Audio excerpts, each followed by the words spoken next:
오늘 같이 은혜 받을 말씀은 데살로니가 후서 1장의 말씀, 저와 여러분들이 한 절씩 교독하겠습니다. 바울과 실로아노와 디모데는 하나님 우리 아버지와 주 예수 그리스도 안에 있는 데살로니가인의 교회에 편지하노니, 하나님 아버지와 주 예수 그리스도로부터 은혜와 평강이 너희에게 있을지어다. 형제들아, 우리가 너희를 위하여 항상 하나님께 감사할지니 이것이 당연함은 너희의 믿음이 더욱 자라고 너희가 다 각기 서로 사랑함이 풍성함이니, 그러므로 너희가 견디고 있는 모든 박해와 환난 중에서 너희 인내와 믿음으로 말미암아 하나님의 여러 교회에서 우리가 친히 자랑하노라. 이는 하나님의 공의로운 심판의 표요 너희로 하여금 하나님의 나라에 합당한 자로 여김을 받게 하려 함이니, 그 나라를 위하여 너희가 또한 고난을 받느니라. 너희로 환난을 받게 하는 자들에게는 환난으로 갚으시고 환난을 받는 너희에게는 우리와 함께 안식으로 갚으시는 것이 하나님의 공이시니, 주 예수께서 자기의 능력의 천사들과 함께 하늘로부터 불꽃 가운데 나타나실 때에 하나님을 모르는 자들과 우리 주 예수의 복음에 복종하지 않는 자들에게 형벌을 내리시리니, 이런 자들은 주의 얼굴과 그의 힘의 영광을 떠나 영원한 멸망의 형벌을 받으리로다. 그날에 그가 강림하사 그의 성도들에게서 영광을 받으시고 모든 믿는 자들에게서 놀랍게 여김을 얻으시리니, 이는 우리의 증거가 너희에게 믿어졌음이라. 이러므로 우리도 항상 너희를 위하여 기도함은 우리 하나님이 너희를 그 부르심에 합당한 자로 여기시고 모든 선을 기뻐함과 믿음의 역사를 능력으로 이루게 하시고, 우리 하나님과 주 예수 그리스도의 은혜대로 우리 주 예수의 이름이 너희 가운데서 영광을 받으시고 너희도 그 안에서 영광을 받게 하려 함이라. 아멘. 부모의 기쁨은 자녀가 잘 자라주는 것입니다. 아이가 태어났는데 잘 성장하지 않으면 부모님은 염려하고 근심합니다. 누구든지 예수님을 믿으면 하나님의 자녀로 다시 태어납니다. 믿음이 자라든 자라지 않든 하나님의 자녀임에는 틀림없습니다. 그러나 믿음이 자라지 않는 자녀를 바라보는 하나님 아버지의 마음이 얼마나 아프실까요? 하나님께서는 우리의 믿음이 어제와 오늘이 다르고 작년과 올해가 다르고 그렇게 성장할 때 가장 기뻐하십니다. 근데 우리가 살아가면서 착각하는 것이 하나가 있습니다. 살아가면서 무엇이 부족하면 우리는 슬퍼하고 힘들어할 때가 많습니다. 그때마다 우리는 이 부족한 것만 채워지면, 이 문제만 해결되면 행복할 것이라고 생각하고 기도하며 살아갑니다. 그러나 우리에게 있어서 문제는 무엇이 부족한 것이 아니라 성장하지 않는 것입니다. 그것이 더 본질적인 문제입니다. 신앙은 전진하는 것입니다. 신앙은 자라가는 것입니다. 그 에너지가 은혜입니다. 은혜로 구원을 받았습니다. 은혜로 살아갑니다. 은혜로 자라갑니다. 은혜로 성숙해집니다. 머물러 있으면 썩습니다. 머물러 있으면 무너집니다. 그래서 신앙에는 중간이 없습니다. 우리가 하나님의 자녀라는 분명한 정체성을 유지하면서 건강하고 성숙한 삶을 살아가기 위해서는 하나님께서 우리에게 주신 말씀을 우리 마음, 신앙의 중심에 두고 그 말씀에 온전히 순종하며 살아가야 하는 것입니다.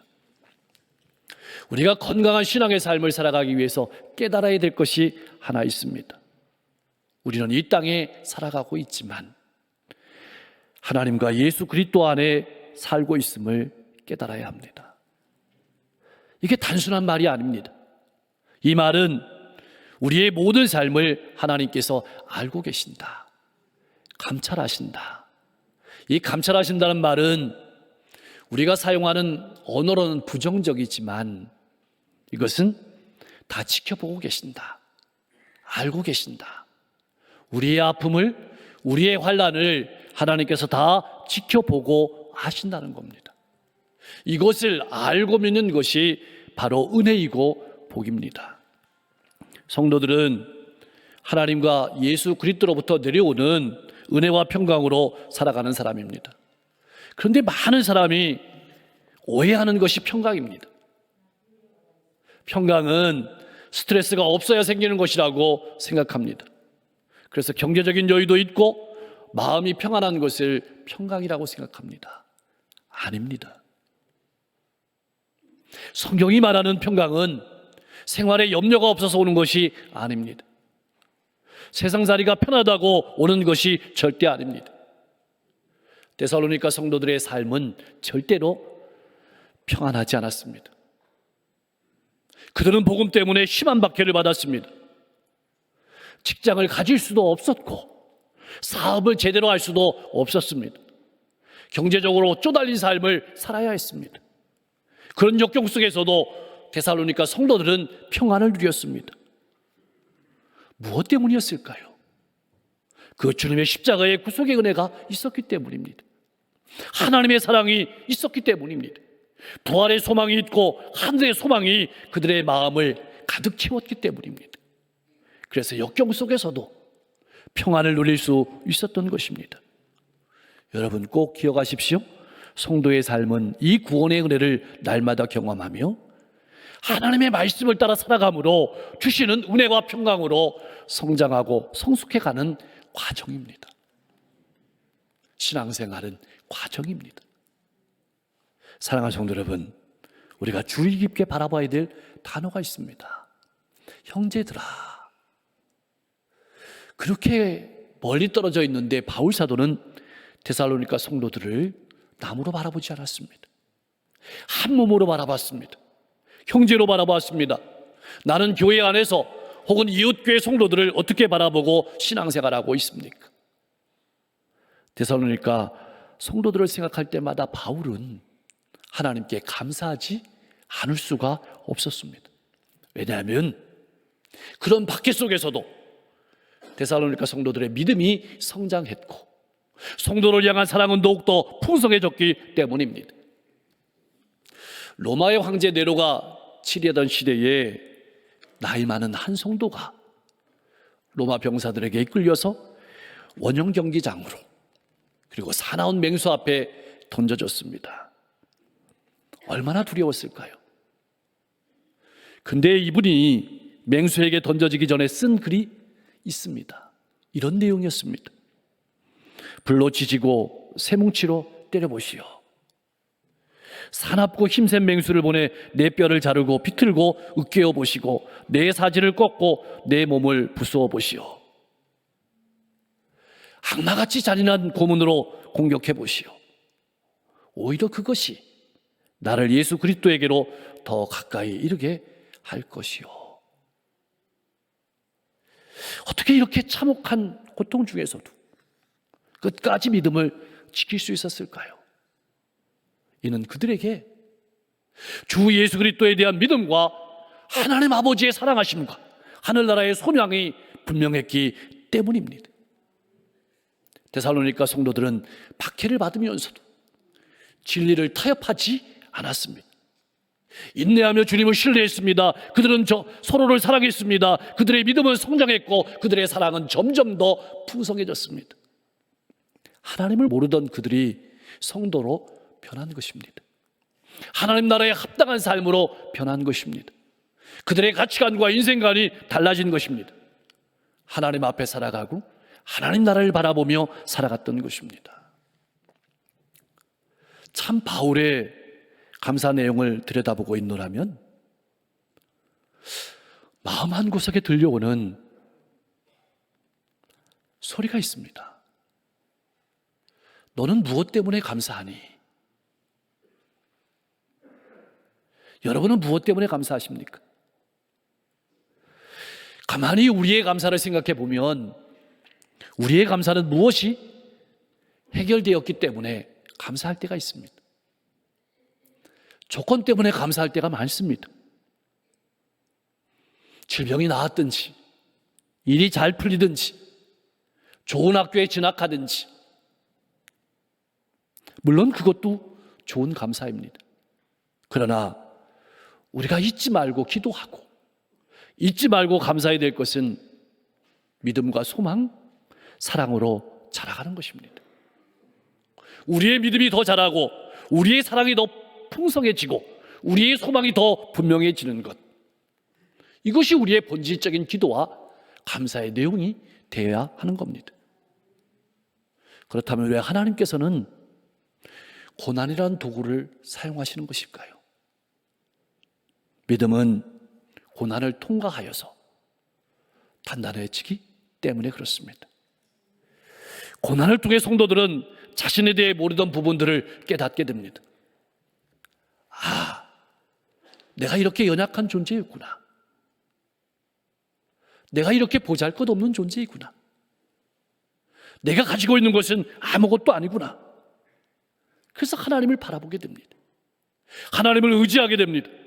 겸손한 삶을 살아가게 됩니다. 인내의 삶을 살아가게 됩니다. 또한 고난을 통해서 하나님 나라에 합당한 자로 여김을 받게 되는 겁니다. 여기서 합당한 자라는 말은 고난을 통해서 천국에 들어간다는 의미가 아닙니다. 천국에 들어가는 것은 예수님을 나의 구주로 영접함으로 들어가는 것이죠. 여기서 고난에 합당한 자라는 말은 이 땅에서 하나님의 나라의 의미를 깨닫고 하나님의 뜻을 따라서 더 깊이 그 뜻을 이해하고 그 뜻을 따라 살아간다는 것입니다. 이 땅에서 하늘나라를 맛보며 살아가는 것이 바로 부르심에 합당한 자로 여김을 받는다는 의미입니다. 하나님께서는 이스라엘 백성들을 거룩한 백성으로 선택하셨습니다. 제사장의 나라로 삼으셨습니다. 오늘 저와 여러분들을 거룩한 백성으로 제사장으로 삼으셨습니다.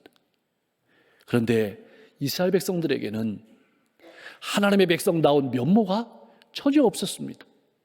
그들은 한마디로 430년 종살이에서 배워나오는 노예 근성이 전부였습니다.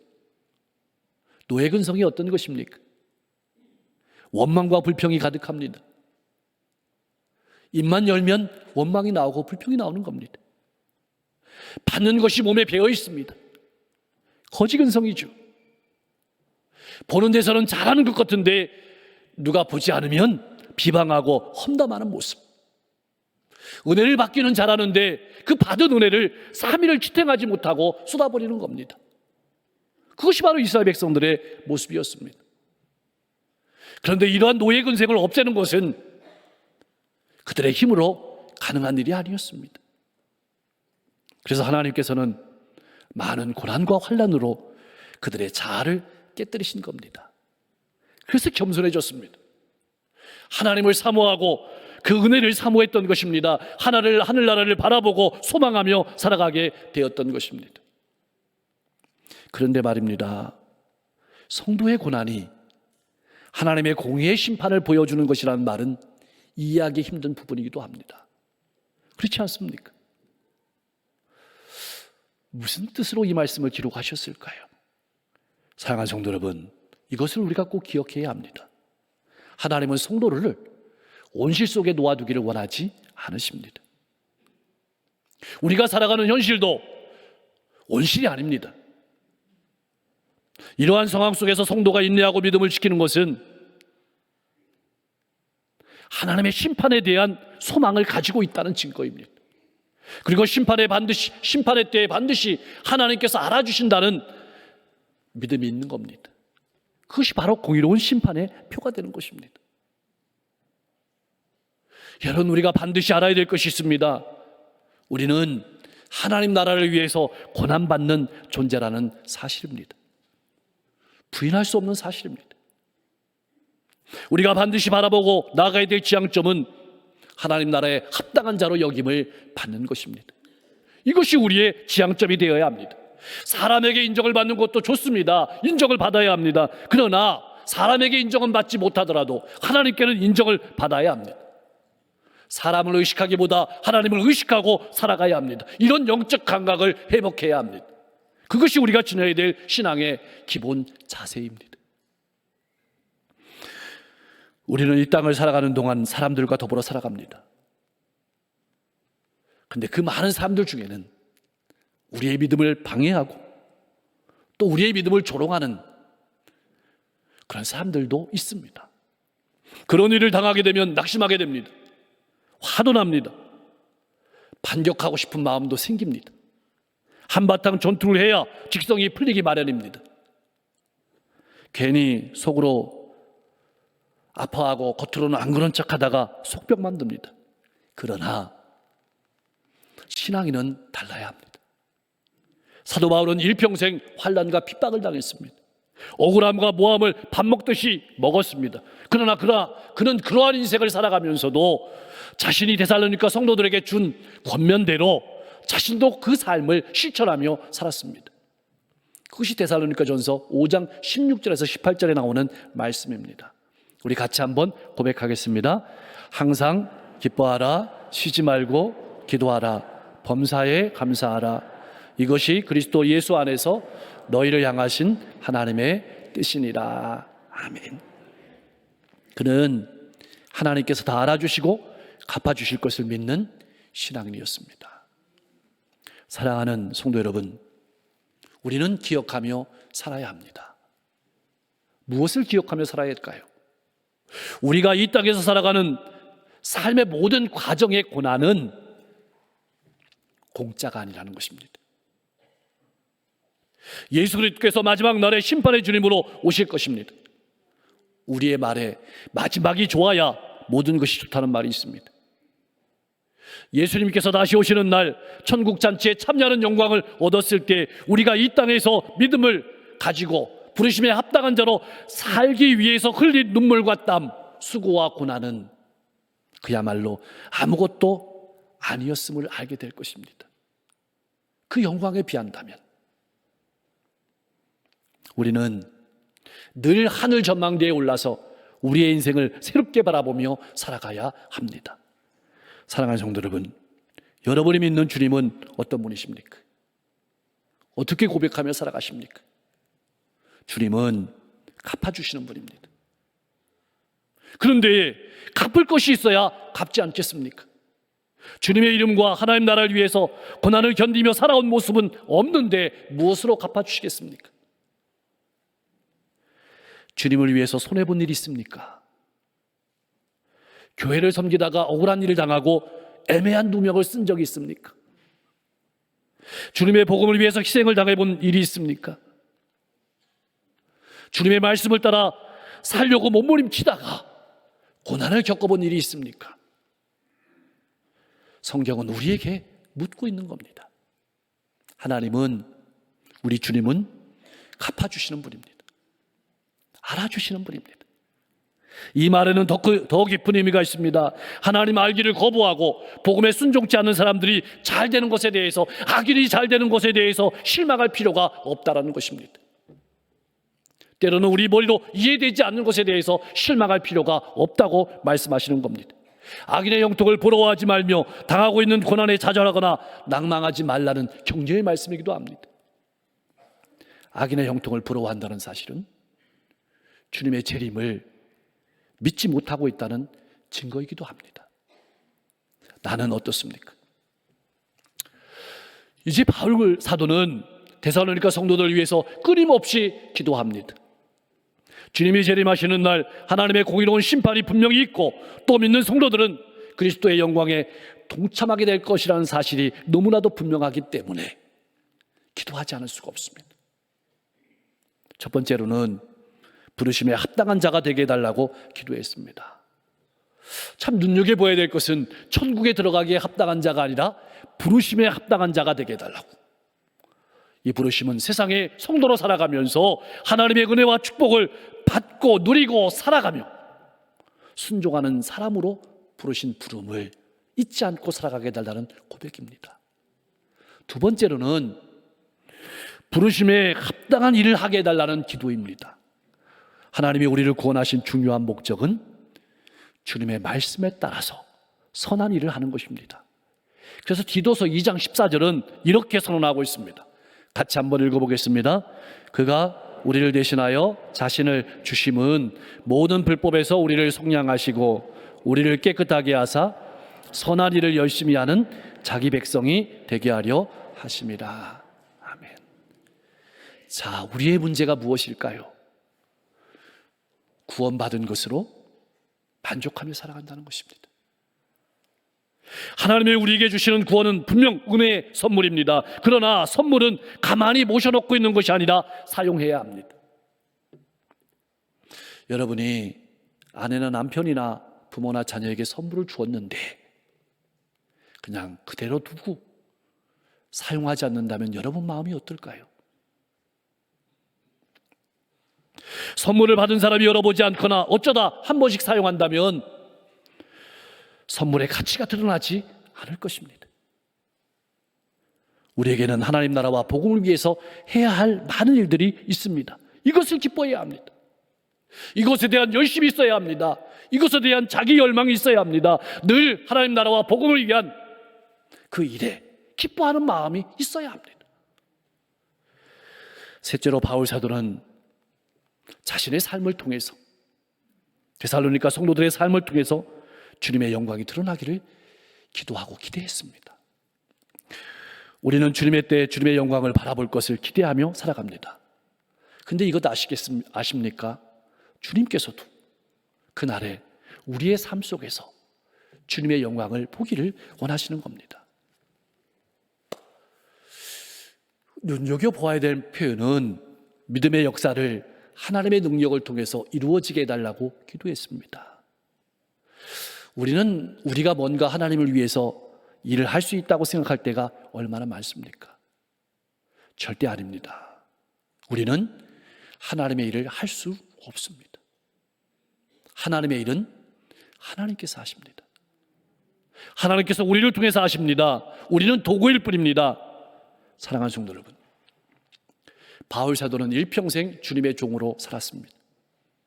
시키시고 지시하신 일을 했습니다. 자신의 이름을 내려고 꿈도 꾸지 않았습니다. 오직 주님을 높이는 일에 힘과 정성을 다했습니다. 바로 이것입니다. 이것이 전부였습니다.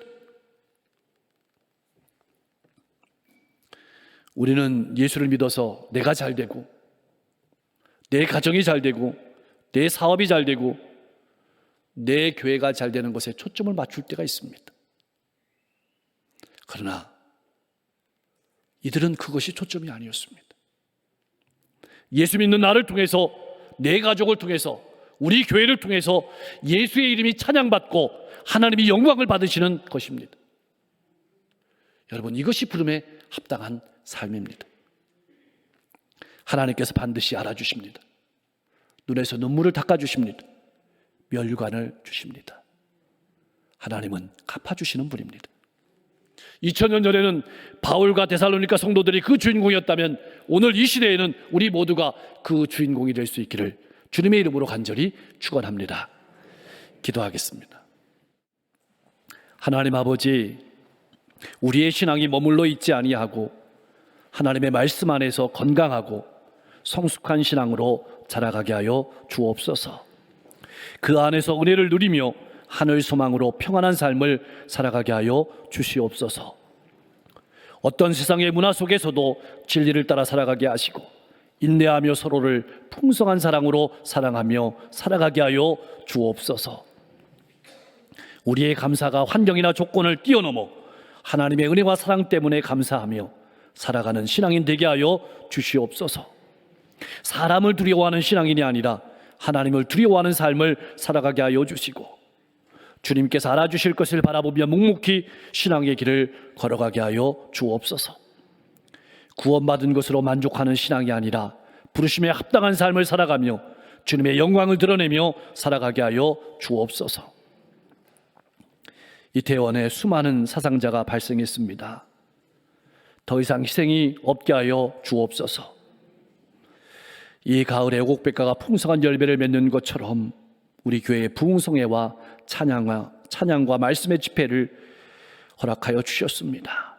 오늘 저녁부터 시작되는 모든 부흥성회를 통해서 우리 성도들이 은혜 받고 힘을 얻게 하시고 문제가 해결되고 앞길이 열리는 놀라운 역사가 있어지게 하옵소서. 사모하는 마음을 주시고 그 열정을 우리 가슴 속에 회복시켜 주옵소서. 세계가 평화하게 하시고 기근과 재해가 없게 하여 주옵소서. 병석에 있는 환우들 하나님 친히 신망하여 주셔서 만져주시고 고쳐주시고 세워주시고 회복시켜주시고 마음의 평안을 주시고 인생을 다시 한번 힘있게 하여 주옵소서.